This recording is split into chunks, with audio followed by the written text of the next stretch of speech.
মরবি তুই মরবি আর তো কিছু না আর ফাও কাইটা এখন ভঙ্গ হবি এটাই বাদ রয়েছে লাগছে না লাগছে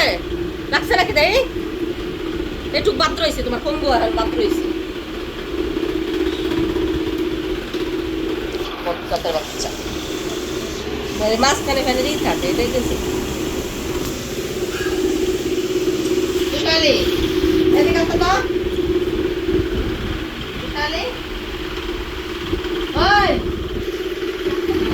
না আটটা দিয়েছি আপনি তাহলে খাইছো তোমার কুরকুরায় খালি পঙ্গুয়াটা মাত্র